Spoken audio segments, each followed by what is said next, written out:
welcome to a brand new episode of the Long Coat Mafia Podcast. It is I, the Reverend Godfather, the show's main host and frontman, and this week I bring to you a crossover episode.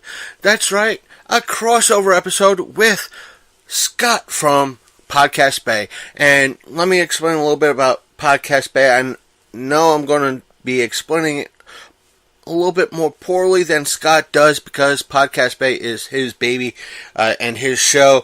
Podcast Bay is a podcast about making podcasts. And I know some of you are going to be kind of confused as why is the Godfather having someone on to talk about making podcasts? Podcasting is not really geeky. Well, to some people it is. It's a way of creating a radio broadcast. And a lot of people like doing that, and just like there are a lot of people who love comics and love to draw or love to write stories, it's their geeks, their geekiness, and this is what Scott wants to do and wanted to do, and he's making his thing, and who's to stop him? And in this episode, let me just say, one, it's on Skype, and you're going to hear me reiterate that. And two, it's just going to be in a casual conversation format, so there's going to be a lot of anecdotes and so forth and so on. So right now, I'm going to step back and let the conversation begin. Hey guys, yes, as you can hear and tell, that this is not me ranting and raving for yet another episode, but through the power of Skype and the All Things Canadian, I have a special guest right now, and his name, because I do not dare mispronounce his last name for various reasons, some of which are kind of funny. It is Scott from, is it Podcast Bay? Yeah. Tell me about it's Podcast Bay. I would normally say he's also from the Facebook group Podcast Discovery Center, but he recently stepped down due to the fact that he's went to various reasons. Let's just say greener pastures, with no ill will towards the group and to those there at the group, including myself. Scott, please tell us a little bit about your podcast and what you do there. Yeah, absolutely. I run a show called Podcast Bay. Basically, we kind of take an educational / no-holds-bar approach to the podcast industry and podcasting in general. We want to educate. We want to be funny. We try to find a good balance, and people seem to like it. So that's, in short form, what I do. That's not a problem. And folks at home that might want to complain that, hey, this is not your base core thing of geekiness. What I try to do is everybody's a geek in reference to something. And oh, God, man, if only you knew. I am the vintage gamer, Warhammer, lost 3 years of my life to World of Warcraft geek. Oh, I was going to go with the Brony reference, but... Not quite, but a buddy of mine is, and it's terrifying. Oh, I know. I know somebody that's a brony, and I'm like, oh, that's I don't scary. Understand. Yeah. I'm just going to say that. And it was just like I'm doing my first big major convention coverage and trying to learn, as you probably know, going from a local setting, covering that type of ordeal to a major setting is different, and there's a learning curve. No doubt.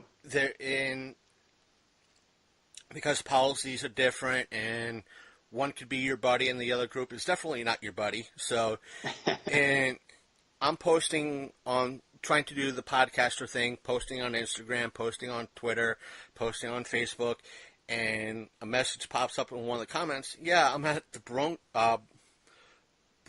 I'm like, what's that? Oh, it's a Brony convention in Baltimore, and I'm in D.C. I'm like, I don't want to know. Man, the first time I heard of BroCon, I literally thought it was like bro dudes, like a bunch of, spiked hair, tank tops, muscles, just like all hanging out and having a good time. And then I realized it was actually for like bronies. And I don't know if I was like amazed or confused. Like I can't remember my reaction, but I did not get it. that it's confusing and oddly terrifying. It's like you want to know, but you don't want to know. And I feel rude asking about it, and I will ask people like the weirdest, most obnoxious questions to make sure I don't step out of my lane. But I feel weird asking a brony, what's the deal? I would tell cosplayers, like, what are you thinking? You know, it's especially now. You know, it's like I gotta snap a picture and I gotta get some audio because no one's going to believe me that I saw this. Number two, somebody who's going to see this is wanting to know why. Yeah. What was crossing your mind? And like, I'm not being judgmental or anything. I'm just No. genuinely curious because I've seen some weird things on the internet, man. Some weird things on the internet, and you got to be open-minded about like 95% of it. And it's literally scary, but it's funny, it's amusing, and it's different. That's for yeah. sure. You want to poke it with a stick, and that's about all you can do sometimes. It's in the same vein as men's rompers for me. I don't know whether to take it seriously or not. Like, is this something that's here to stay or not? That term is completely new to me. What is men's rompers? Okay, well, a romper is ladies' fashion where it's like shorts and a tank top, but they're combined. Oh, was that thing like earlier this summer or something like that? Yeah, or, yeah. And they released them for guys, and at first I thought it was a joke, and then it turns out it wasn't, and now I'm just left with this feeling of I'm not sure. And as it's like I know a few people that are trans. It's like, where do I go with this? Where should is it wrong for me to ask questions? What but it's different and weird and everything else. But to kind of move back towards the main aspect of the show, what got you into podcasting? To be honest with you, my first job was in radio. I loved it, took initiative there. I was just supposed to kind of be a weekend personality, but I started getting involved with some of like making commercials and doing cool stuff like behind the scenes. And got out of it because like I was young when I got the job, and I was like, okay, it's fun, but I don't want to wake up at 5 in the morning on the weekends to talk to myself. I was a teenager. I wanted to drink instead. So like I went through high school, did my thing, and went through to college. I started business college, but didn't enjoy it. Dropped out, worked retail for a while, and ran a band at the same time. We recorded all our own shit, and I learned a bunch of skills.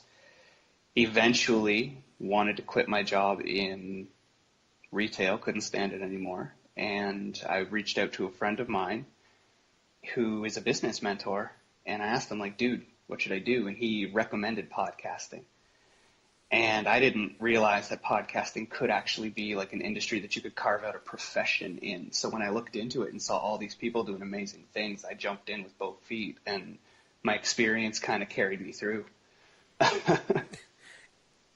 For me, podcasting it's definitely a learning experience. I'm sure you could agree with that. Yes. I've had a lot of friends of the family saying, well, who at the time, like this was several years ago, closer to like 2010, and they realized a couple of things that I've written note-wise on Facebook as blogs got shared to kind of a quasi-mainstream site, and they said, well, since you're kind of looking for a job, you just put that on your resume.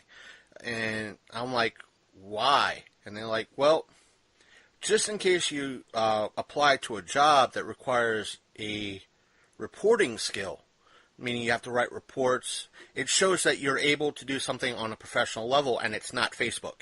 Yes. And they asked me, it's like, how many of these notes were shared to that site, as even though you're kind of a quasi-official guest blogger? And I said 3. And they said, well, that means it's not a fluke. Because the first time it might be a buddy's doing you a favor. Second time is coincidence. Third time, it's not a fluke.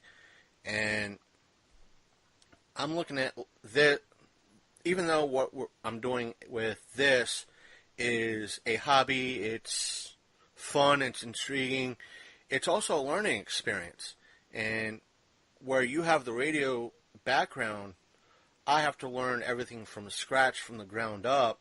Yes. And where if both of us went to a similar job, granted you have more experience than I do, but both of us have more experience than some weirdo coming in off the street. Yeah.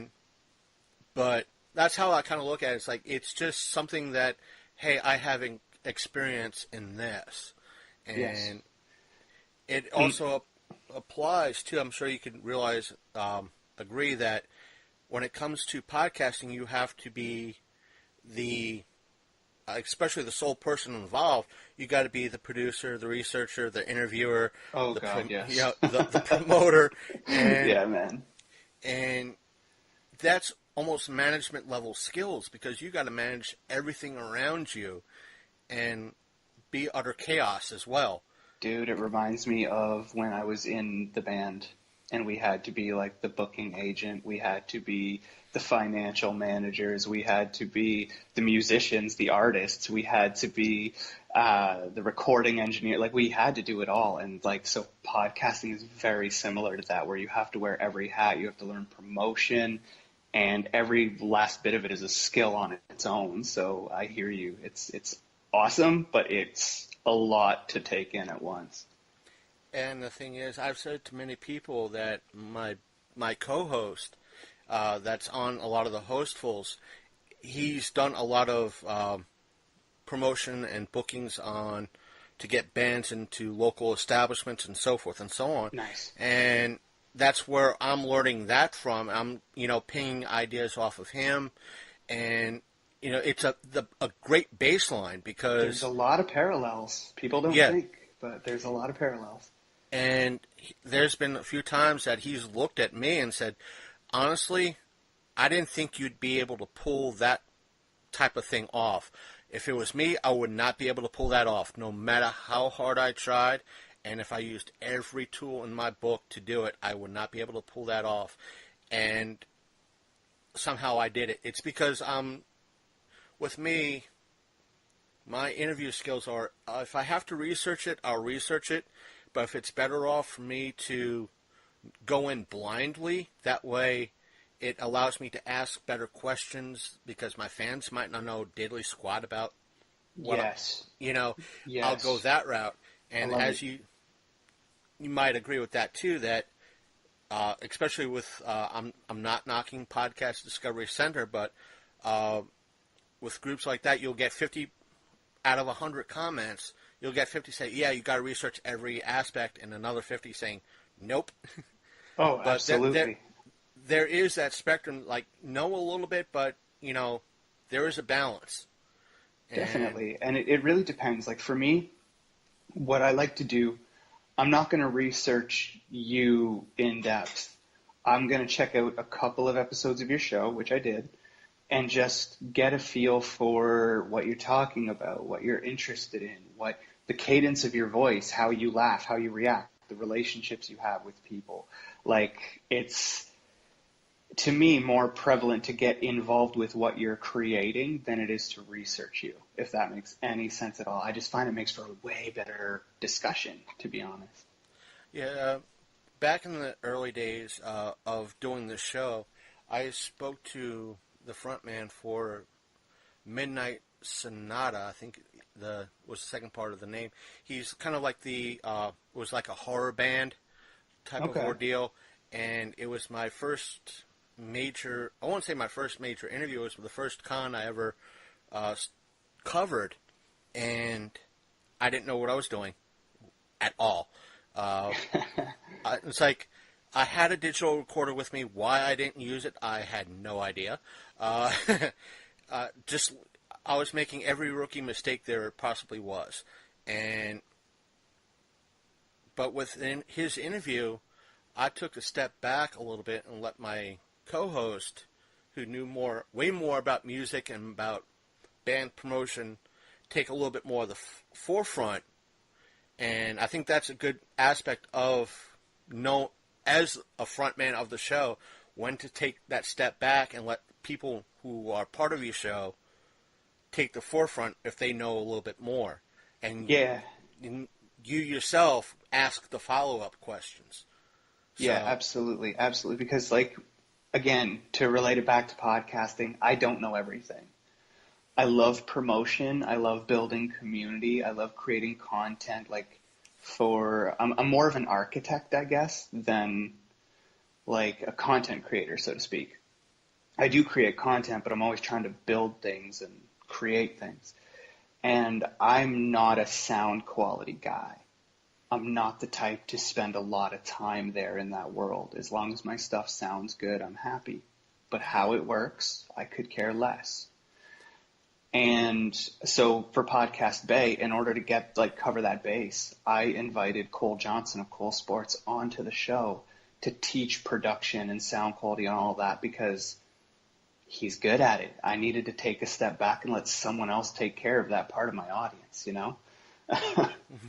I can understand that. My instruction with not so much podcasting, when I first did it, was about 10 years ago.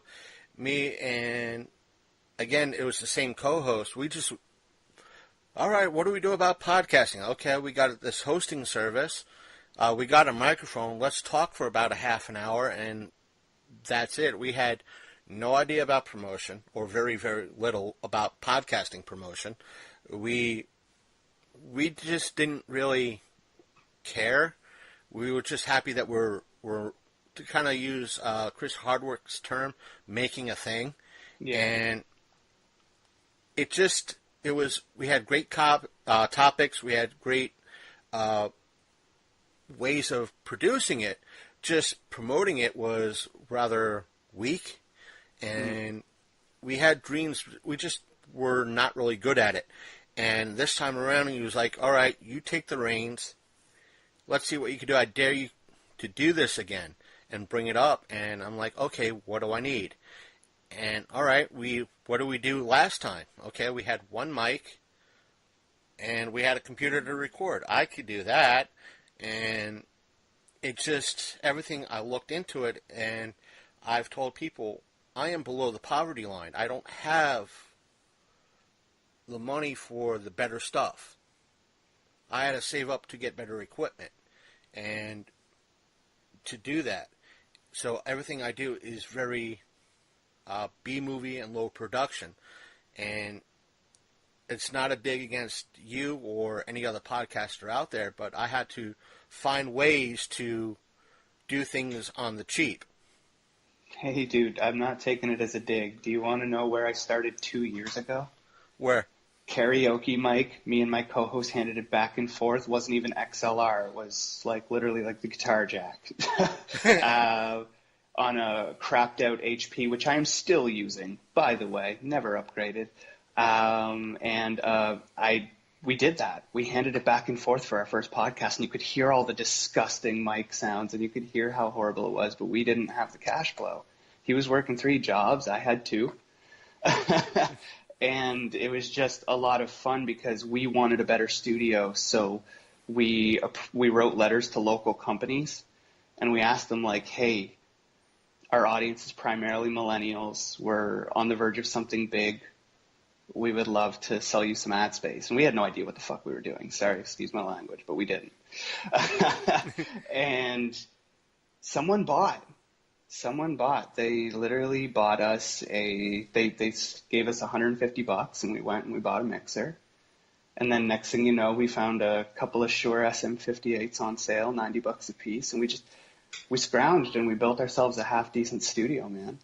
It was fun. My place for a personal studio is not possible because it's about the size of a tiny house. Okay. So, it's an efficiency place, which means it's like 3 rooms and that's it, which is bathroom, living area, and kitchen.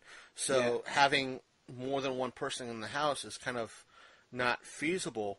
So therefore, I had to kind of figure out, okay, I have to take everything on the road with me, and that means going somewhere that's, again, as close to free as possible that's able to do it. Therefore, my first aspect was the library, which I've now become arch enemies with because of their board of directors. And because what happened with them is that they were, for the longest while, for our first year, or at least our first 6 months, that they would let us use the conference room for free as long as we kept everything nice and neat and tidy. And after that, they got a new director in that wanted to charge for everything. Oh, and snap. Therefore, and she was so hated by the community that even though I was doing this, I separated myself from the show with the community, and while still being part of the show, if you could understand that, saying, listen, why are you pushing away the community? Most of the people that are living near this library are low income. Why are you charging? They're not going to have the $10, $15 per hour that you're charging. And they didn't want to hear it. And I'm like, okay, you are literally pushing me, someone who has no vehicle, to a business outside the downtown area that if I have guests in, if I have the money for lunch, I'm taking them out to a local business. Now I got to go someplace else that it's a major chain. The local mom and pop shops are losing business because of you. And they, again, didn't want to hear it. I'm like, all right, next meeting, make it free. Don't make me walk all the way a mile to a mom and pop shop that's willing to have us in their establishment. And you want to know what I carry with me? And I had my whole equipment, my whole studio with me, and it's like 50 pounds worth of equipment. I plopped it on the desk, and it's like, that's my equipment. If you want to take a look, take a look. And again, didn't want to hear it. They got a new director, and I said, listen. And by this time, Anthony posted, I think it was Anthony, if not you, somebody on PDC posted up about the library down in Florida having their own kind of YouTube space. And I brought it to their attention and saying, all right, you think you're a big major library like Miami? Well, this is what Miami's doing, or Palm County, Florida. Well, they, again, didn't want to hear it. So I'm like, fine, I'll go to this local coffee shop a mile away. They're happy to have me for 2 hours plugging their thing for free.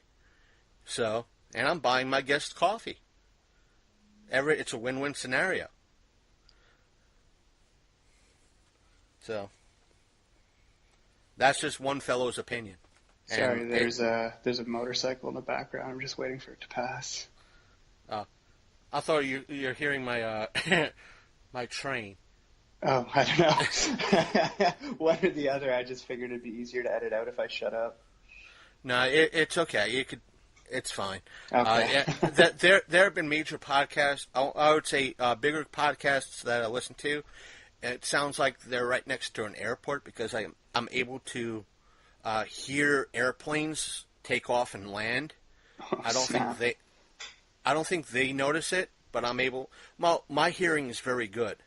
I attribute it to that because I volunteered for a few months helping local blind people, and they hear very well. So when they say, I hear something, you tend to try to look for that same sound.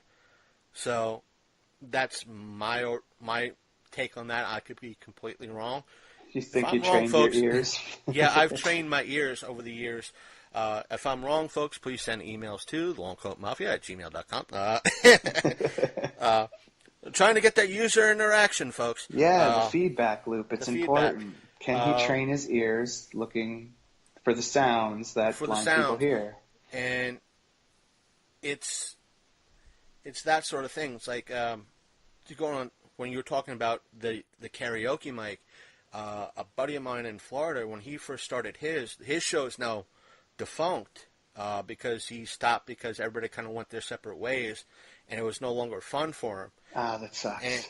And it was, he had it for about 5 years. That's how long. I'm not saying he quit after a year. He had it for 5 years, and he started that way. And he said, one of the advice he said was the best advice is if you have to sacrifice audio quality to get your content, do it. I'd rather have somewhat crappy audio and have great content than great audio and sucky content.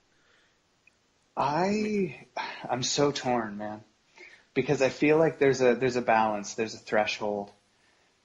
I feel like horrible audio will turn people away just as quickly as horrible content, but at the same time and in the same vein, what's the point of having pristine sound if you don't know what you're talking about?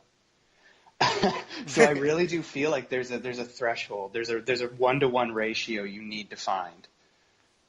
There's always people are always going to be. That's what a friend of mine, one of my best friends, stated, that no matter what you do, someone's going to hate you for it. Yes. And so you could in one of the solo apps, it's like, okay, here's the review about this.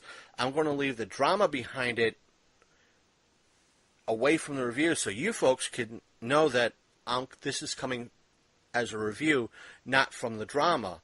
I'll tell the drama in a later episode, kind of separate. And he said, listen, people are going to hate you no matter what for it.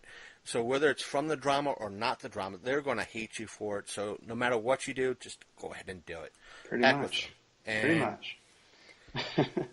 And one of the things, best advice, when I was going through, like most podcasters do, you go through that little rough patch. What should I do? Everything's not working out right. And then during that time, there was a YouTuber. He's still active on the YouTube community. He runs the channel Rented Loops, folks. Some Ordinary Gamers, and he did this parody video of how to become a big popular YouTuber. And he said, jokes done, humor done, parody done. The best thing I could tell you, it's your YouTube channel. You post what you want. Yeah, and basically. You have that core topic, but you post what you want. It's your channel, not your listener's channel. So that's what I'm like. That's great advice right there. And one of the things I found out, I got some hate on another podcast group because of the name of my show, and it was like, what? I like the name of your show. And I'm like, wait, do you know how to Google? It's, and it's like, the reason why I chose the name of my show is that, one, yes, I'm geek-based, but when you do type in geek, there's like a plethora of geek podcasts out there with geek in the name or nerd in their name. A lot of them are probably great shows, but you need something that stands out, that stops you and go, huh, what? And that's one reason. And it's nice to make a deeper reference, too. Like, it's okay to put your keyword in the title, but it depends how niche you're looking to go, right?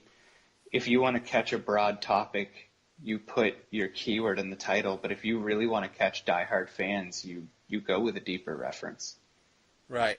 And a lot of people I've had a few people come up to my booths at shows and like, explain the name of your show. I'm like, well, one, we're a geek show, and when you look at every villain, every hero, like if you look at like the Matrix, they're all wearing long coats, and look how cool they are. Look at Samuel L. Jackson's as Nick Fury. Look how cool he is with that long coat. Look how, especially when you look at the old spaghetti westerns with, the dusters and Lee Van Cleef. yeah. Or if you want to look at Loki, the bad guys, they're not wearing these small little stupid little clothing. They're wearing long coats. They're wearing dusters. That's a reference to that. And they're like, all right, what about Mafia? I'm like, again, movie reference. Yeah. If you look at movies like Godfather and, Goodfellas, the crime is part of it, but it's about family. And there's a lot of geeks out there that anxiety is a part of their life. They don't, even though the geek culture is popular today, there's still a lot of, I don't want to say segregation, but there's that push away. The diehard geeks will always live in a little bit of fear.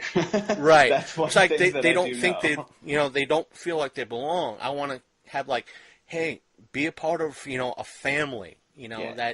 that you don't want to say, hey, we're the Long Coat family. That does not sound cool. No. You want to be a part of a group that sounds cool, and that's almost the thing that I get with the name of your show. It's like, it's not the podcast, little pool. It's the Yeah. podcast bay.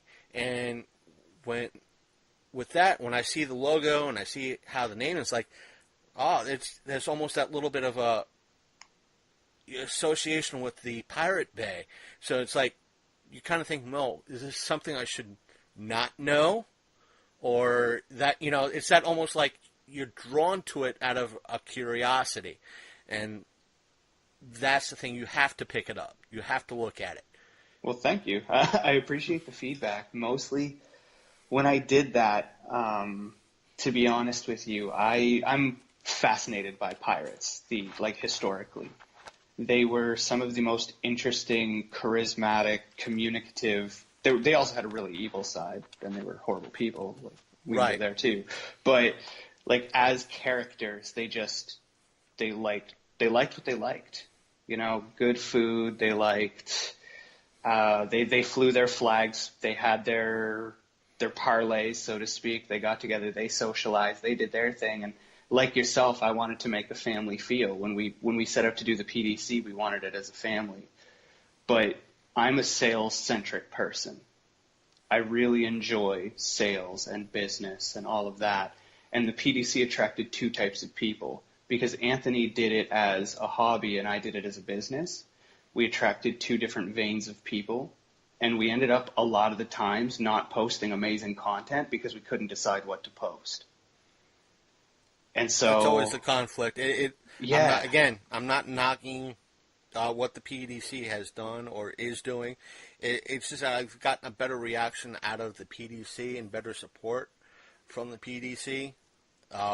In regards from you and Anthony, that's why I tend to give you guys more of a shout out than a lot of the other groups that are there. It's because it's like, okay, you have the right idea, you're going the right, the right theme, and it's like, especially when it came to, all right, we're having this. Was it you that sponsored a demolition derby car? Yeah. Don't ask me why I did that. I have no idea. A friend of my co-host would say, hey, you saw an opportunity, you took it. And that's the big thing. And that's why, when I got my first show, my plan was, when I first started this, was, okay, year one, get set up, shake out the bugs, everything else, get settled down, find our identity, and hopefully year two, start going to conventions as either media or have a booth by year three. And, Yeah, man. that sort of thing, because again, my buddy in Florida, year one, that was his shakedown year to get rid of the bugs, get better equipment. Year two, he was getting interviews. Year three, he had his booth and so forth and so on. And my first press pass was not even 6 months into my show. Because Congrats. And I was shocked about it because, wait a minute, yeah, this is a local little first year startup show. I wasn't expecting this until year two. And Dude, when we got a message from the local radio station telling us that they wanted to play our show on, an evening slot every night at I think it was 10 p.m. Everybody was in bed. We were so excited to have that opportunity. Even though it was local, we didn't care. It was just so cool. And it took, I want to say, about 6 months for that to happen. But people heard what we were doing, and we got a little bit of radio play, and it was cute. I look back at it, but it was just the greatest feeling in the world at the time. that's the thing. It's like when that I started the show in officially July 2015, and by October, end of October, early November was that first show event, doing interviews and talking to people and getting that network started. Nice. And it was like, I told my buddy, it's like, listen, I wasn't expecting this, for another 6 months to a year. And that's when we had the Midnight Sonata interview, and he came out of that telling us after everything was said and done, he's like, dude, this was the hardest interview I have ever done to date. You asked good questions, I'm sure of it. And the thing was, I told him, my co-host, my buddy, is like, listen, I think he was expecting us to go, do you like fried chicken? Softball questions like that, not the level that we were asking. And that's what made everything great. And that's the level I try to do, is almost professional. And some of the quasi-celebrities that I've interviewed, I'm like, listen, I'm sorry that I repeat questions that you probably asked 15 billion times before, but it's that level, and I want to be at that level where they do the media events and they're asking, okay, what's your character about? And I'm like, okay, I don't want to ask that, but I have to ask that. And if you can spin it into something you're really interested in, you ask that level question, but then you ask a follow-up question for you selfishly a little bit, people will forgive you, I think, every once in a while. And who was it? I interviewed, this was last year, I got to speak to one of the folks from The Walking Dead. Her character is not officially dead yet. She hasn't been on the show, but she is not dead, if you can understand that, when it comes to that show. And we were kind of speculating in reference to the upcoming season, and I'm like, yeah, what about if it's this character and this character? And she said, I don't know, and if I did, I'm not supposed to tell. And we nailed it on the head. Literally, we nailed it on the head. And my tweet after the premiere was, nailed it. Here's the link to the episode. Nice. And it was that level, and the questions of speaking to celebrities and asking them how they got started, what it takes to be... I interviewed 2 voice actors, and that's one of the questions I asked them after questions about the upcoming seasons and where they thought their characters would go was, all right, how'd you get started? What advice do you have in regards to others that want to follow the same road that you've took? And I don't think a lot of times they were prepared for that. They're asking, and that's why I try to say, well, what I'm doing is not only the geek aspect, I'm supposed to ask you, okay, what about this and the whole geeky and nerdy aspect of things, but I want to at least educate those that are out there that want to know more. Infotainment, man. You're getting information, but you're being entertaining, and it's a delicate balance, but it's awesome when you nail it. And I call it edutainment. It's the same thing. I like it. It's the same aspect. It's like, okay, what do you have to say about this? And one of the things I want to post up tonight, at least on Instagram, is that thanks to Podbean a few months ago, we were the show. What I mean by we, again, this is all new to me. I'm still shocked. It's almost 2.5 years into this. I'm still shocked when people go back into our back catalog and download. Was that, speaking of which, was that a shocker to you when you saw people download older episodes as opposed to your newer episodes? To be honest, it's always fun to see the downloads trickle in the older episodes and to see which ones do really well. Like, I remember seeing the second episode I launched last season almost outperform every other episode, just because the guy that I had with me, the stuff we covered, was something people really wanted to know. And so it became the most popular episode just based on the content that was covered. and the guy I was talking to. Kind of a follow-up, was there any episodes you had in your catalog that were like, how is this episode so dang popular compared to, I'm not talking your most popular episode, I'm talking about the one that kind of blew up a little bit as compared to your other episodes. Yeah, actually, one of the ones that really took me by surprise because it happened later was Cole Johnson of Cole Sports, and that's why I asked him to come on, because the guy knows his stuff. That's why I asked him to host with me. He just, for whatever reason, we were talking about just how episodes are performing and how things are going, and I was like, your episode's doing pretty good, man. He's like, how good? And I was like, well, you're like my third most downloaded. And he was like, that just won't do. And so he went out and he started just telling people about it, talking about what we're doing over there and all that stuff. But I've had episodes that I thought were going to do amazing tank, and that always is a bit depressing for me, I must say. Yeah, that's kind of like what happened to me the end of last year is that, again, he's part of my network. He's the guy that's been doing a lot of the local shows in that area, and he's always asking me, it's like, hey, you're going to have a booth? Do you want to cover the show? I could get you to do a panel. And I figure that's a great experience. It gives me some more learning further on, and it's always great to add to my podcasting resume. Yeah. But the thing is, last year at the location we were at, I got done with... about this time, Pokemon Go was still kind of big, and I went in to kind of get the lay of where the panels were going to be, and the guy before me was doing a Pokemon Multiverse Theory panel, and I'm thinking, well, okay, maybe he wants to record, better to ask and have an answer no than not know for certain. So I asked him, I was like, hey, mind if I record, give me your contact information, I'll post it up as an episode, and you can promote it to your heart's content if you want, and I'll be promoting it as well. And he said yes, so I posted that up.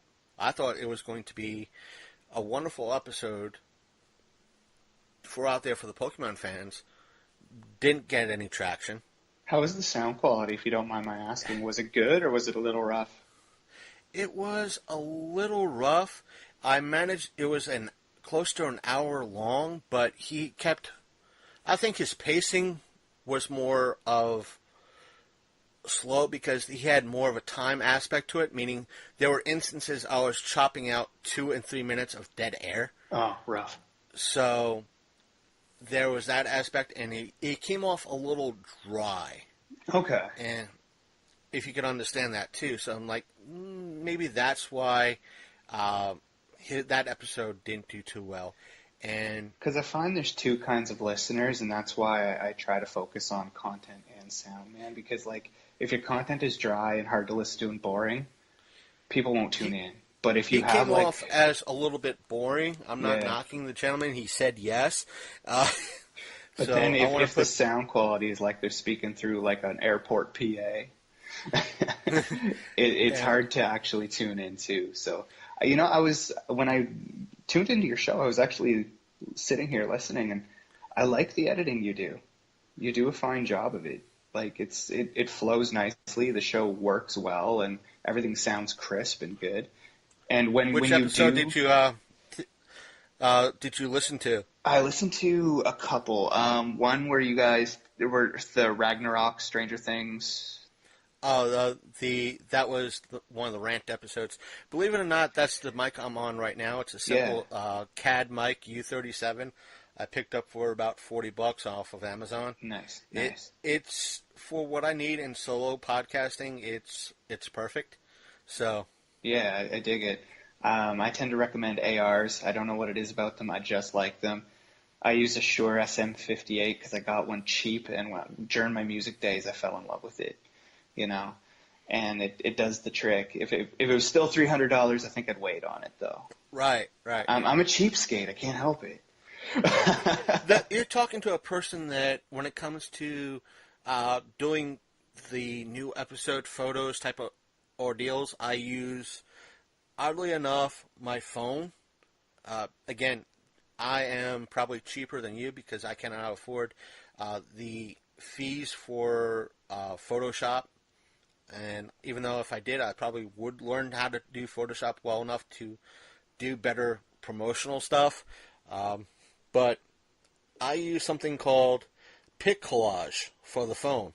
Okay. And it's some of the stuff that I put up on, like with when I do for this episode, I'll put like our picture meets up like a crossover or verses in the center and yours on the bottom or something like that. Nice. And it's something to combine everything together, and I'll use a meme program to add words and crop it and trim it and everything else. And it's basic and it works for me. And it's both things are free.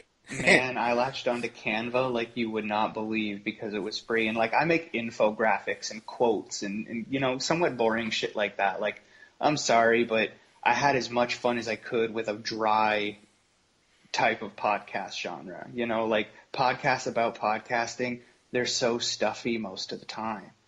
And so I wanted to have some fun with it, but there's even limitations to the amount of creativity I can have with what I do. So a lot of it's quotes, visuals, things like that. And it still has to be, you know, informative. So Sure. I can't, like, memes are good for grabbing attention. Hell yes. And like creative graphics are great for grabbing attention, but I want my content to educate as well.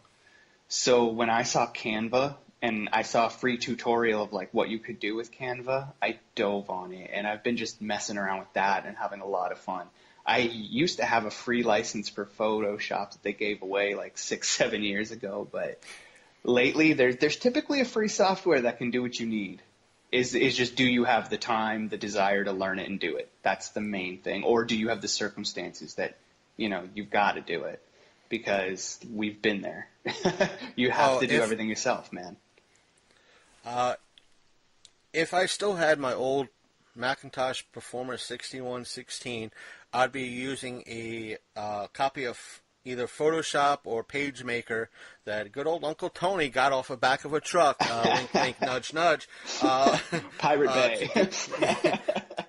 Or one of the equivalents back in the day. Yeah. And that, and doing things that way. But that's just me. It's just, you know, right now this is what I can do. And if I could use two separate programs to get what I need out in reference to new episode, and even if it's just like a photo and I need to, all right, put new episode available now. Hey, I got this meme program that puts words on photos. Yeah. Okay, crop it down and, you know, put the words on it. And to grab, if I need to grab attention, okay, I'm putting a smiley face sticker on this one. But yeah, it might be lame, but it for the time being for me works.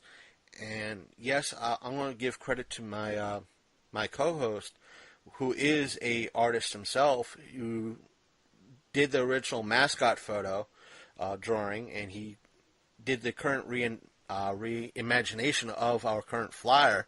So I dig it. And that was the one thing, like, I looked at your cover art and, like, you got to understand, I see cover art, I hear shows, like, all day, every day. It's my life. And when I looked at your guys' stuff, I read the title, I looked at the cover art, and I heard the show. I was like, this is refreshing. It's different. I like it. The banner you see on our page's cover art was I'm going to have that gentleman on next week's episode, Nice. The week after yours drops. He works at Fast. If he listens to this, he's going to be all giddy. He works at a local Fast Signs, and when I went in to do that banner, and I'm like, okay, this is kind of how I picture it. It's just going to be the name of the show, and, you know, available on, you know, at the time it's iTunes, and, you know, this is what I want. He said, I got an idea for it. Are you willing to trust me for it?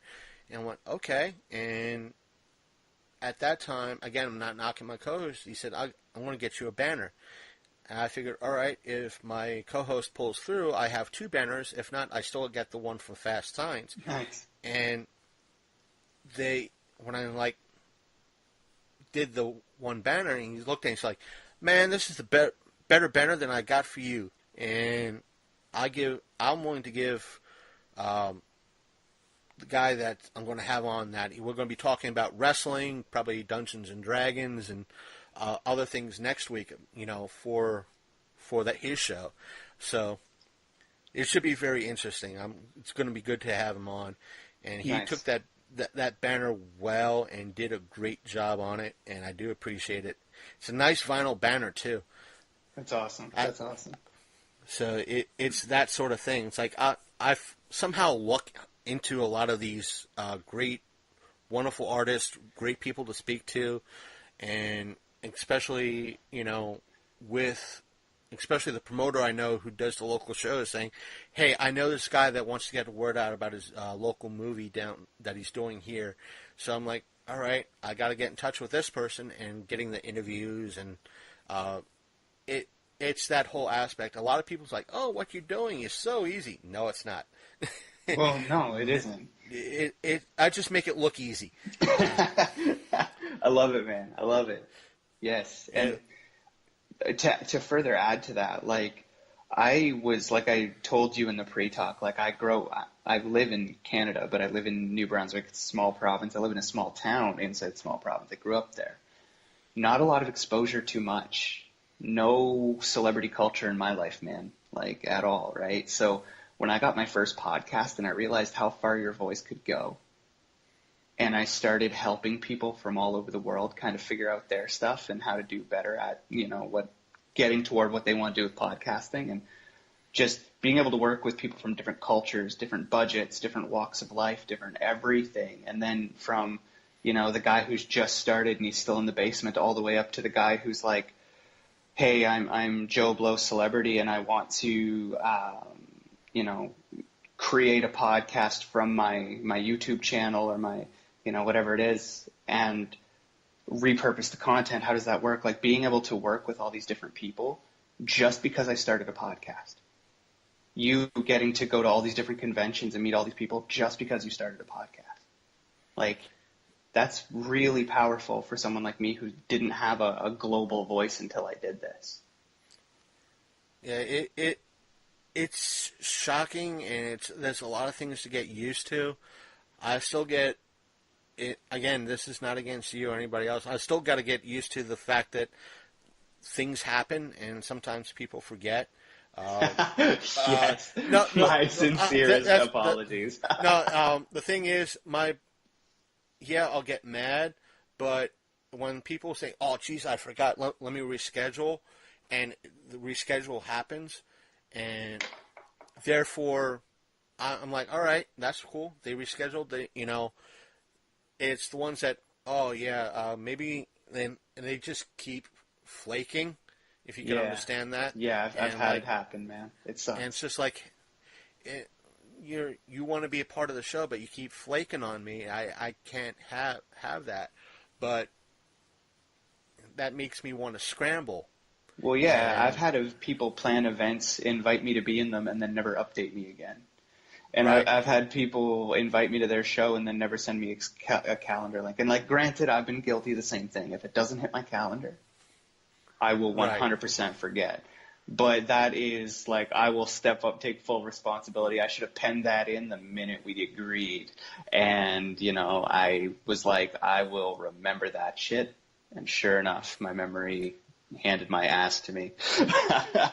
And the thing is, with me, it's like, when they flake, and I've gotten a few, compliments about the fact it's like that they might have known my plans. Other people might have known my schedule in reference to what I wanted to do and where my plan for the show was going to go with certain things, and all of a sudden stuff fell through, and it's like, damn it. Hey, you want to be on the show? You do? Come on, let's record something. And it's just hitting the ground running and just twisting, and a lot of people have been shocked that, hey, how are you able to do this? Hey, I have to. It's part of the game. If I don't, it's adjust or die. I don't want to die. I don't want to miss a week. I don't want to read a creepypasta every single week when I've got nothing, but I will if I have to.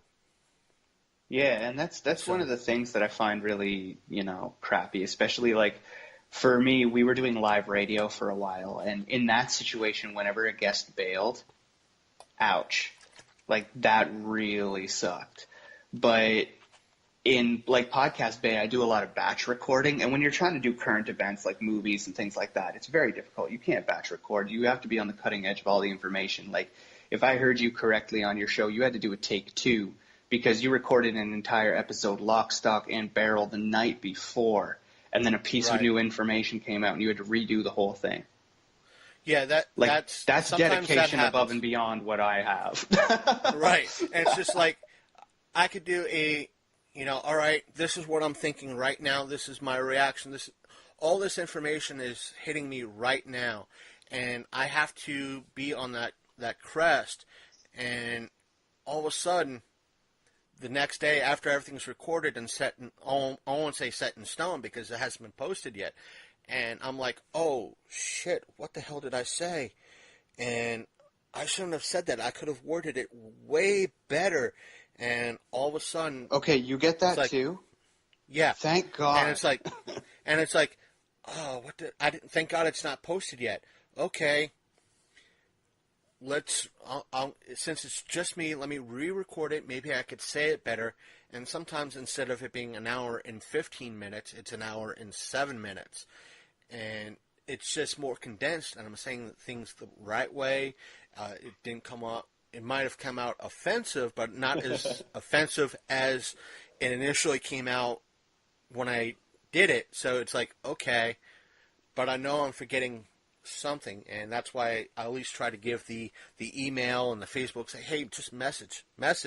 What did I forget? Message. Am I wrong? Message. Yeah. And Feedback loop is so important, man. Like it's for me, it's the lifeblood of my show. If people aren't giving me feedback, I won't know what to do for my next show. But the thing is, again, same buddy that lives down in Florida, his show, he said he was getting about 3,000 listeners a week for his show at the show's height, but overall he was getting the same feedback from the same 5 to 15 people, and that's it. That's to be expected sometimes, but I Yeah. find, well, for me, I've seen two different scenarios. I've seen people with huge listenerships that they've paid for, and in those cases, like, they'll get thousands upon thousands of views, but very, very few people actually tuning in or commenting, or the people who inflate the numbers via Twitter bombing or things like that. They're going to have a large listenership, but no feedback.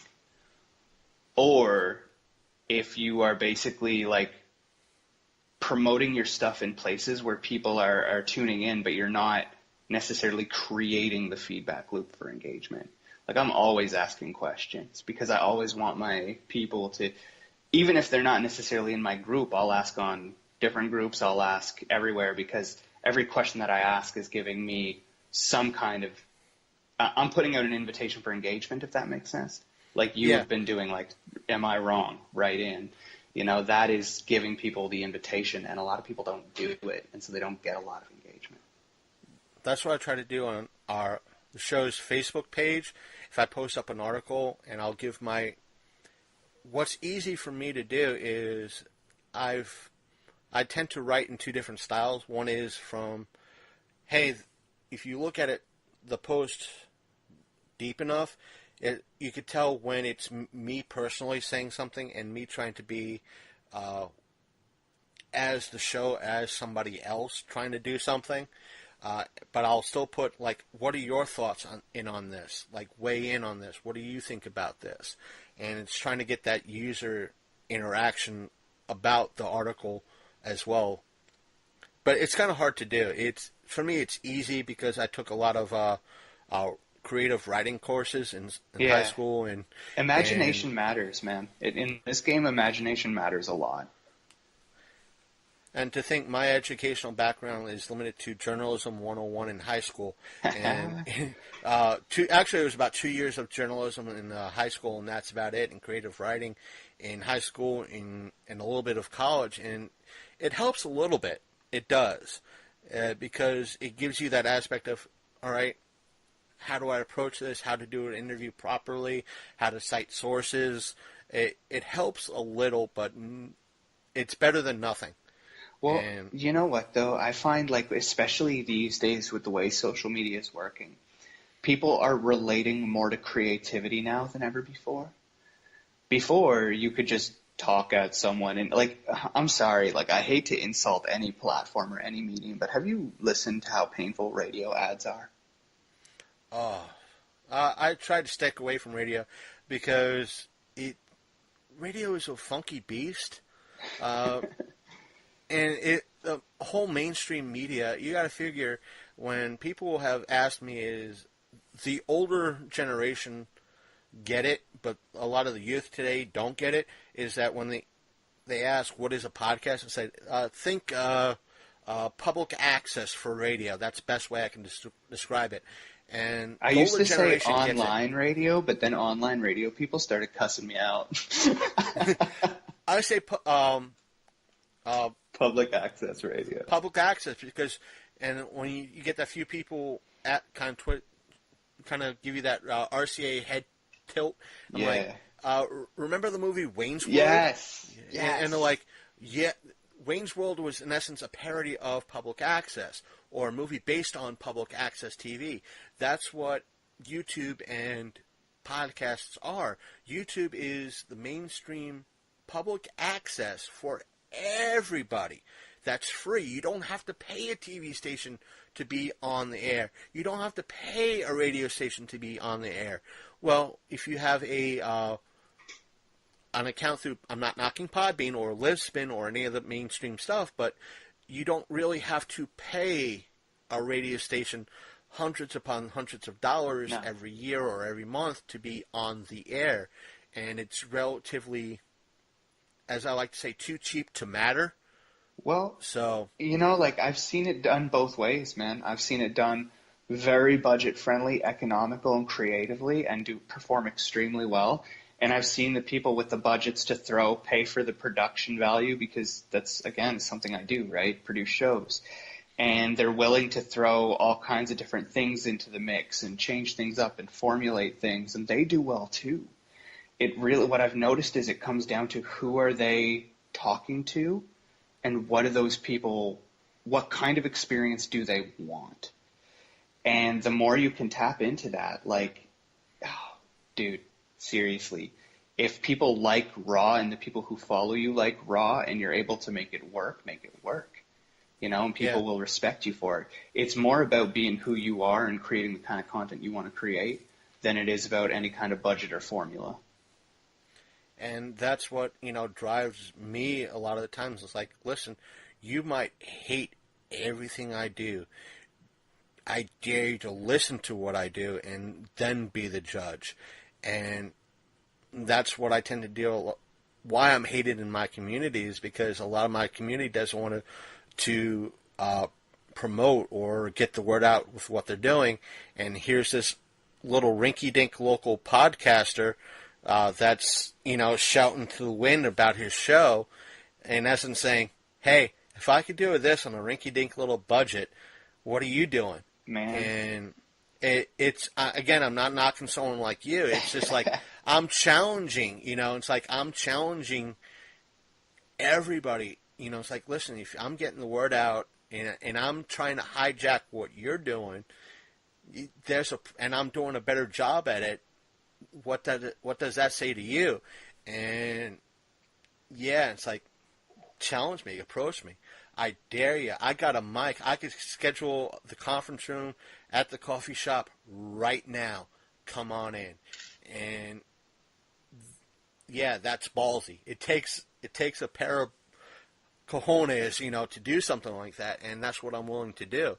and no one's willing to step up to the plate locally in reference to it because they're afraid. Man, And local you is where know, you find the small thinkers. I will say that. Like, there is benefit to doing some things locally, but locally is where you will find the majority of the small thinkers. Like, I've had to find my tribe online, the people who get me, the people who understand where I'm coming from, because, like, half the people in my own family think I'm, big-headed and greedy. The other half are like, yeah, man, you do you. You go after your dreams.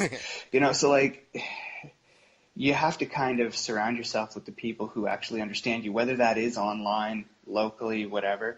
And then everybody else, you just crush them with mind-blowing success. there are people in my community that give me a wide berth, and I just lean back and smile. And, it's just that whole aspect. And it's like, I dare you. I'm playing by your rules, and I'm winning. And yeah, I'm a respectful man. I'm a nice guy. But if people are going to be a certain way, I'm just going to let them walk on by, man. right, and that's the fun thing. It's like, this past year, I was willing to challenge our local mall. It would have been a fight of epic proportions that even you, if you tuned in, you would have loved. I would have heard the screams from here without tuning in, I'm sure. Right, you would have, because was it last year? No, it was the year before, our first year. I was doing our mall tried to have this pop culture type of ordeal, and let me put it like this: it failed miserably. I mean, I've been at failed events, and this failed beyond fail. They didn't promote it. They didn't do anything to it. The mall was dying as it is. And they literally thought the digital recorder I had on hand, we're talking a Olympiad like digital recorder you get at Radio Shack. Yeah, yeah. For like they lecture thought notes I and was, stuff. yeah, that's what I use, and I put it through a converter, and I clean up the audio, and, I post it. And they thought that was streaming straight to the internet and to YouTube. And I'm like, I'm not filming anything. Well, yes, you are. No, I'm not. I'm, within my, I spoke to several law officers, peacekeepers, police department, saying you're perfect right to record every bit of audio as long as you know that West Virginia has that law that if you're on what's considered public property, you have the right to record anything as long as one party member knows that they're recording, which meant I could have had that thing in my pocket and recorded conversations. But I was being professional, and they thought I was streaming, and they were like, well, we'll call the cops on you. And I'm like, all right, I'll be polite and leave. So I was thinking the year after, which would have been last year, that if they held another show, I'll look up their policies, and sure enough, it says everything about video recording, nothing about audio, which meant I could record all the audio I wanted as long as I didn't record any video, I'd be fine. And I would have called the cop over and said, see that policy that they have? This is an audio recorder, not a video recorder. So I'm going by their rules and their policies. So yeah, man, it just and what that I was reminds willing. me of, honestly. Like this, I grew up a skateboarder, so like I got thrown off of more properties than I could count. And like I at least you had a good reason. Like I was like, I'm technically vandalizing. Like, did you use air quotes on an audio podcast? no, Scott? I actually didn't. I was hoping that just the tonality in my voice would be enough. Was it? Yes, it was enough. Excellent. But yeah, dude, like that's what it reminds me of. And I have a question if you don't mind my asking. Go ahead. I like go ahead. flipping the script sometimes because I geek out on this stuff, right? Do you monetize your show or do you plan to at all? Is that in the cards for you, or are you planning to keep this as like primarily hobby based? If I got big enough to actually warrant monetization, I would love to. I'm willing to, hopefully, if I remember to do so one of these days, I have this bad case of personal it's not HD ADHD, but it's that whole aspect of ooh, look shiny. Yes, I do it in business. We call it bright, shiny object syndrome. It's a thing. But I might want to, because I record at that one particular coffee shop, that they only limit our use of that room for 2 hours, and we abide by that rules. That way, we're able to at least come back and be polite and so forth and so on. That I want to at least negotiate a deal with the person that runs it. That hey, if we can get an extra hour out of the deal, well, I'll be willing to promote your show. That way, it's not really monetization, but it's getting something a little bit more. Yeah. It's tit for tat sort of thing, but it's a step in the right thing. Hey, as long as we record here, we'll mention your place of business. Whatever. If you want to do a scripted thing or just something that us freestyling, I like it. That sort of thing. No, I like it. That's where I started too. I literally very early on, I was trading NPOs, non-profit organizations like Bullying Canada and stuff, ad space for the chance to work with them and do various things. I was just really, I pimped my show out for some pretty interesting reasons, to be honest with you, just to get in good with certain people or learn certain things that I wanted to learn. But to be honest with you, I've seen shows do some pretty amazing things, especially in the geek world. I've seen some people rock Patreon really hard. Some people don't like it, can't get into it. I've seen some people rock merch. Other people don't like it, can't get into it. I've seen some people do affiliates with conventions, selling tickets through their shows, or with various companies that feed geek culture, different loot crates and stuff, and monetize that way. I've seen it done so many amazing ways that especially in geek culture, I get so curious to ask, because business, everyone tends to do it one or two, maybe three different ways. But in geek culture, that's when the creativity comes out. The entertainment podcasts really know how to inject some creativity into their monetization game. I love it.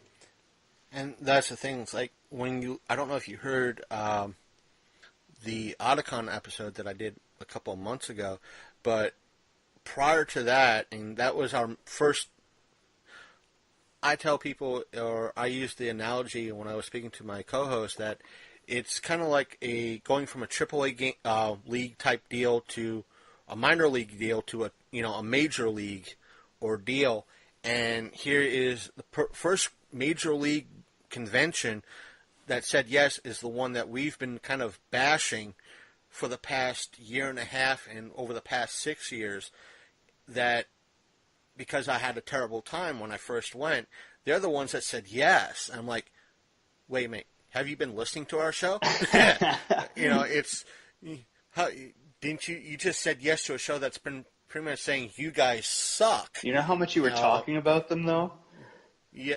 It was just that we had a bad experience. Mate, someone made a 30-minute hate video of me and put it on YouTube because I sell podcasting services, and he was pissed about that. And when he did that, people saw it and became my clients. I shit you not. I can't make it up. It's funny to me. Because that's why I don't really get mad at hate or love. It's all love in the end of the day, right? So the thing, the thing was, they're like, all right, here's a press pass. I'm like, okay, what do I do now? This is not, one of, Matt's shows where I know what to do and how I can approach things. This is a whole new league here, and it was one of those things I could only go one day. Did it change your experience and your opinion of that company? They did. It was a new location, new experience, and when I did the episode, it was like, okay, let me give you guys some context. This is where I was coming from, at least prior to the show, and why I thought the way I was thinking, and this is what I think now. And my experience did change. It was more of a positive. Everybody was friendly. It was a span of, when I first went, was over 10 years ago, and it could have been a different culture back then than it is now, and it was more of a positive culture, and I had more of a good time because I'm still wasn't part of that particular geek culture because it's an anime culture, and if you're not really into it, you don't know anything. But the group that was at this particular convention was more willing and more accepting, more willing to talk, and at least communicate to me. I didn't snag any interviews. I'm like, son, I should at least hit record and ask if they want to say a few words on the show because I had the media pass. Yeah. And I'm like, wow, I want to send an email. I think I did tell them, thank you for letting us do this. You changed my mind. This was a learning experience for me, being part of the majors. And hopefully next year I'm going to go for another Major League Pass that the year or two prior, they pretty much said, we're too cool for you. Mm. And I have that aspect of, oh, really? Well, you're too cool for me. You do realize I'm an asshole, right? well, I mean, I'm pretty humble. I will say that, like, I can be that douchebag, and everything I do is powered out of spite. If someone tells me I can't fucking do something, man, I'm gonna do it. I'm quieter about it than you, maybe, but I'm gonna fucking do it, no matter what anybody tells me. And so, like, my folks still don't know what I do. Yeah, mine don't either. My mom and stepdad are coming around to it now that they're seeing money on the table. They're like, oh my God, this isn't another pipe dream. Right. But I was in a band, man. We didn't have any money. If my stepdad knew that I was doing this, it would be like, all right, how much are you making off of it? What are you doing? This, and that. I'm like, Dad, it's a learning experience right now. It's allowing me to improve myself. Yeah. That way, if it opens doors, it'll open doors. If not now, but if not, it's like, well, if you're making money off it, there's that whole YouTube thing. I'm like, that's not how it works. Not anymore. Not anymore. And even back then, it was like, no, I don't have that type of cash. You got to at least shovel out some money in order to get headway. And what a lot of people don't realize is that on YouTube, audio is still the most important thing you can take care of. Right. So, like, if you're going to invest in audio equipment to do video, you might as well invest in audio equipment to do audio. I skipped the whole video portion. That's why I didn't go with video podcasting. I don't know enough about video to do it, and I don't want to learn. If I could hire a kid with a camera to follow me around all day and tape me and do video and work his magic, I would. I'm not there yet. Hopefully someday. But, as long as you're pushing boundaries, man, and I get your mentality when you say if it opens doors, but I would encourage you to push a few doors open, because you're like that. You're tenacious. I can already tell you want to take this as far as you can. And I part of me does. It's just like that. I'm one of the many people that kind of suffers from anxiety. Oh shit! Tell me about it. Yeah, it's just one of those. It's not as bad. I'm not as bad as some of the introverts that I know. I tend to say I'm a introverted extrovert because when there are times to be, outgoing and everything else, I can do that. But it takes a lot out of me. And there are times that I'll close up, I'll clam up. It's like, oh, gee, I can't do it. No, it's way out of my league. Man, I've skipped interviews. I've skipped out on interviews because of that reason. It's funny. Like, I didn't think we'd hit it off quite like this, but you're saying so many things that I go through. Like, we just had a talk about that the other day in the Podcast Bay community, which you're welcome to come join, by the way. You can dive in there and check it out. But we were talking about imposter syndrome, fraudulence, anxiety, depression, and where that all plays into a podcaster's headspace. Because when you're feeling anxious about an interview, there's like a very good chance you will skip that interview. At least when you're me.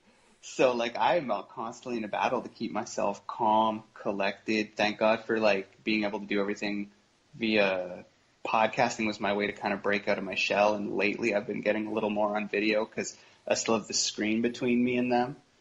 But when I Right. like conferences, like I got to bow down to you on that one, man. Conferences and big social outings, I'm still not there yet. Like I don't know. That I've been invited to podcasting conferences, and I keep saying it's my passport, but really I'm just not there yet. the thing is, that was one of the shockers to me. It was like when I spoke up, like I said, I mentioned about the library and speaking against one of the directors that was pretty much driving the library down to. If she stayed, we wouldn't have a local library to begin with. Thankfully, me and a couple other people pushed in reference to getting her dismissed because of the bunch of wrongdoings that she was doing, and it came out to light that this wasn't the first library she was doing this to or done it to, and at that point I was doing this for about a year, and I had to get up and speak to a bunch of people, and I'm like literally shaking like a leaf in a hurricane. I'm like, and as I'm reading what I wrote on the paper, I'm like, in my mind, it's like, wait a minute, why am I shaking like a leaf? I do a podcast weekly. I record, and I've done 2 panels. Why am I so full of nerves? What the hell? You know, it was just freaky. You know, it was. I mean, it's like, listen, I've talked to people that are granted B-list or C-list celebrities, and why am I this nerves? Where is this nerves coming from? It was almost comical. Well, So, like for me, like some people really like celebrities. For me, it's business people. Like I will always be transparent when I say that I am a money-driven person. I always have been. Like some people blame it on the Taurus in me. If you're into that kind of thing, whatever. I like it. You know, I like business. I like commerce. So when I see like certain business people that I respect, I get nervous as hell. I'm question my worth. I don't want to speak to them just in case. Like I get nervous and down on myself sometimes or anxious. And usually when I actually pluck up the courage to speak to them, they are the coolest, sweetest, most down-to-earth people. And it was me, I had to get over myself because they're just people too, you know? I mean, granted, you do get the occasional douche, but right. but for the most part, they're all really cool people. So like, I spoke to Jordan Woods Robinson. He was a cast member of The Walking Dead and a member of the Blue Man Group. And I wasn't nervous at all. We talked music, we talked, you know, television, we talked about all that cool stuff. And we talked, it was for millennials, so we wanted to talk to people about, like, you know, the various alternate routes you could take through life if you didn't want to pursue formal education. And so I didn't get starstruck for that. But then I go interview like a business guy that nobody really knows the name of, and because I look up to him, man, I get like sweaty palms, and I cancel the interview 3 times, and stupid stuff. But it happens. It really does, and it's about kind of getting yourself in the headspace where you're comfortable doing it, and it comes from repetition, but it also comes from knowing your value and knowing, you know, what you're worth, and not being ashamed of it. That's the thing. I grew up. One of the things I did was, you know, I tend to do this wink, wink, nudge, nudge type of ordeals. Is that you had the Ancestry.com type ordeal happen a couple of days ago on Twitter. And I was like, you know what? I put out, it's like at Ancestry.com. Oh, you're doing the DNA thing. How about a sponsorship? Send me a kit. Wink, wink, nudge, nudge. Nothing really came about it, but, you know, the reason why I want to find out is because I think I'm part Irish, or Scott, you know, part of that region that has that stubbornness to it. Yeah. And I grew up in the heritage-wise, I'm adopted, but I grew up in a German, Hungarian, and Italian-based, you know, family, and that's stubborn, and that, you know, all right, I am stubborn by descent, probably, and I'm raised in a household that is stubborn by descent. Okay, you know, therefore, I'm going to push back.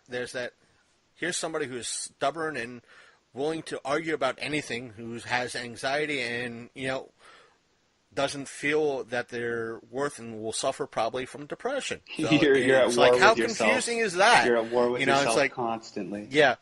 And so there's that time, it's like, I could have a great interview with, this person or that person, and all of a sudden, oh, crap, I don't think it went well. Oh, crap. I do that too for weeks until the public receive it well and I'm okay again.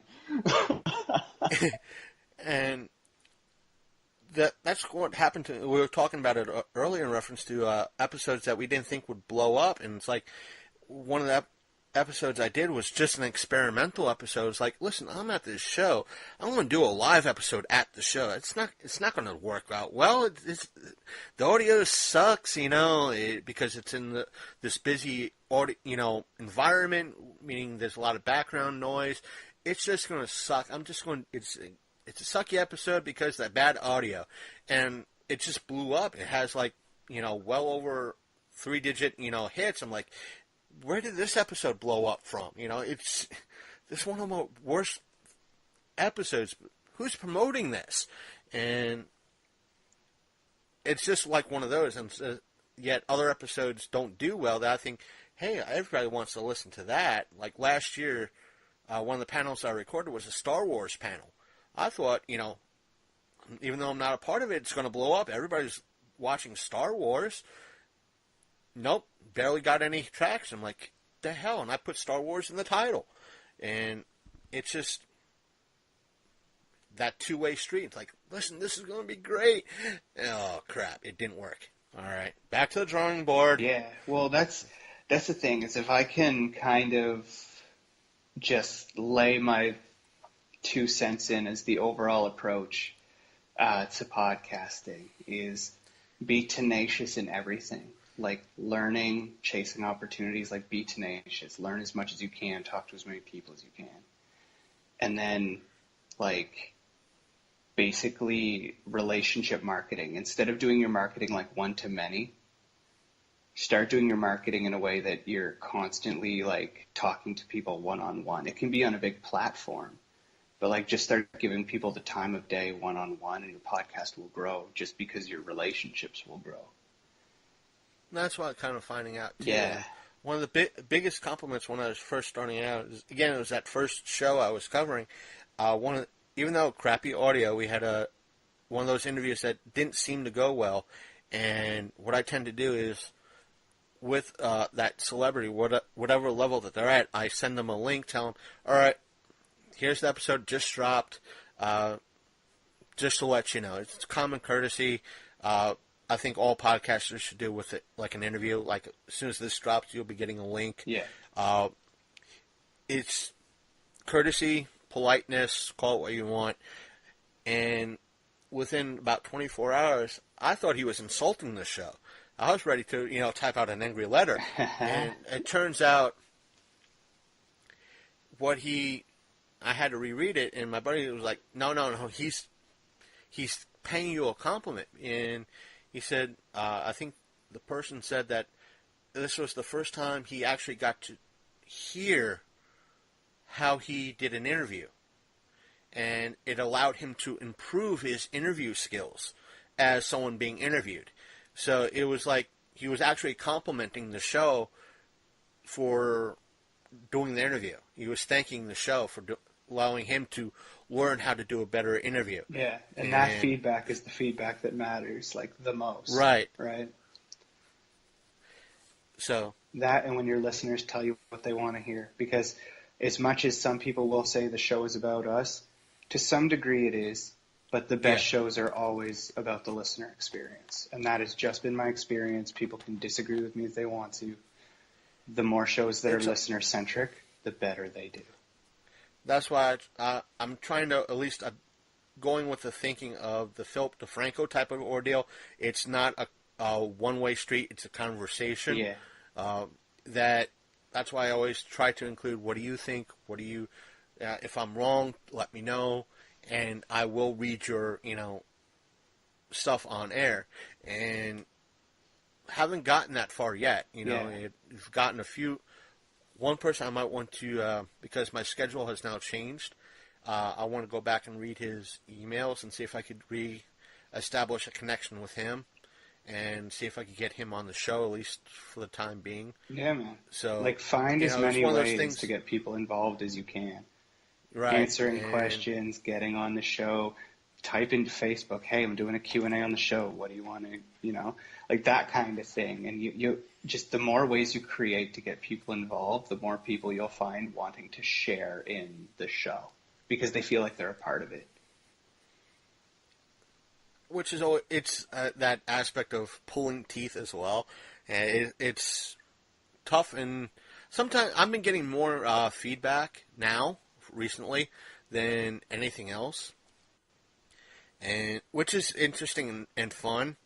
One of the things I posted up over the past week was it was something I found amusing. I thought it would be great for, at least for the page.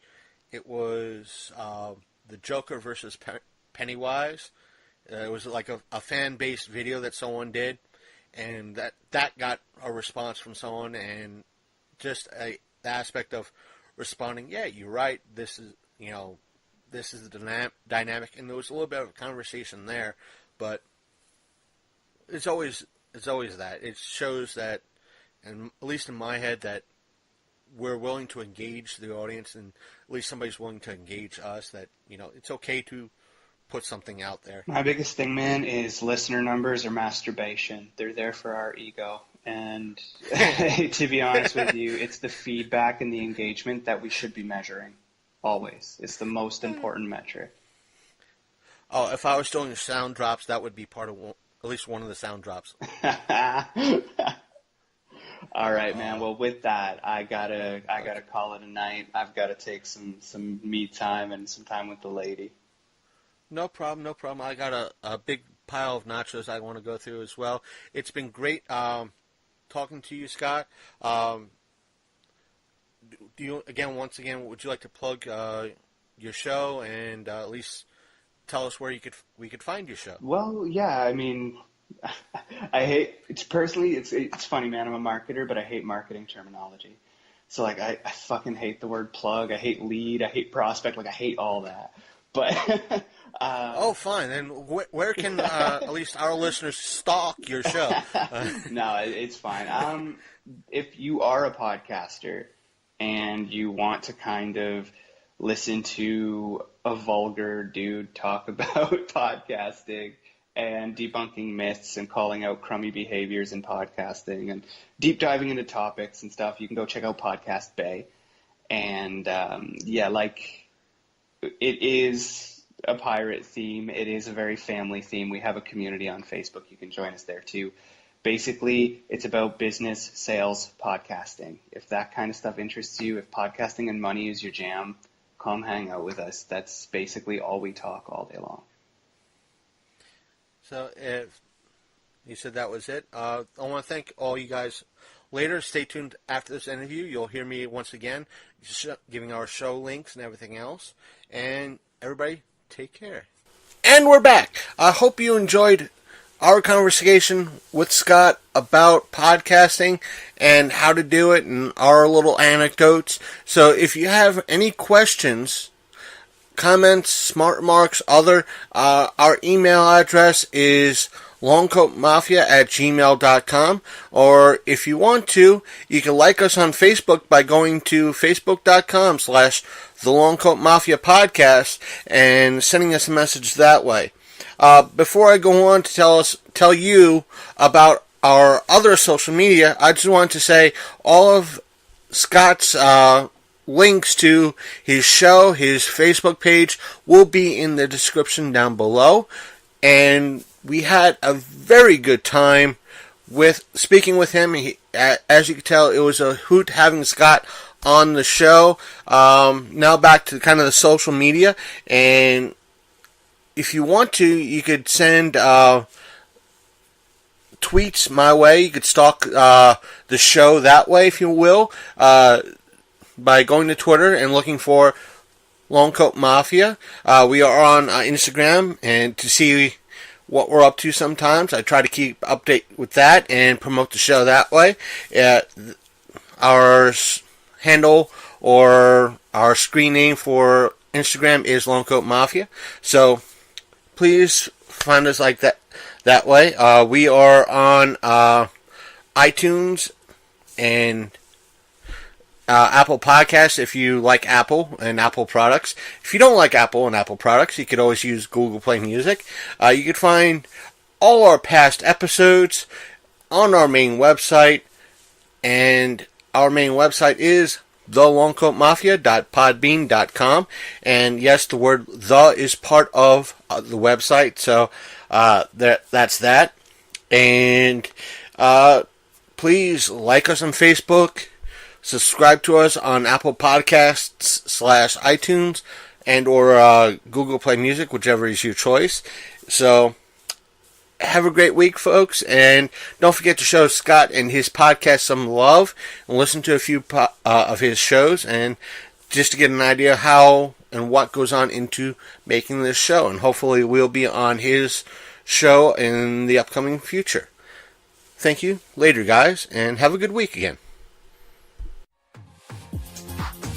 See you next time on the Long Coat Mafia.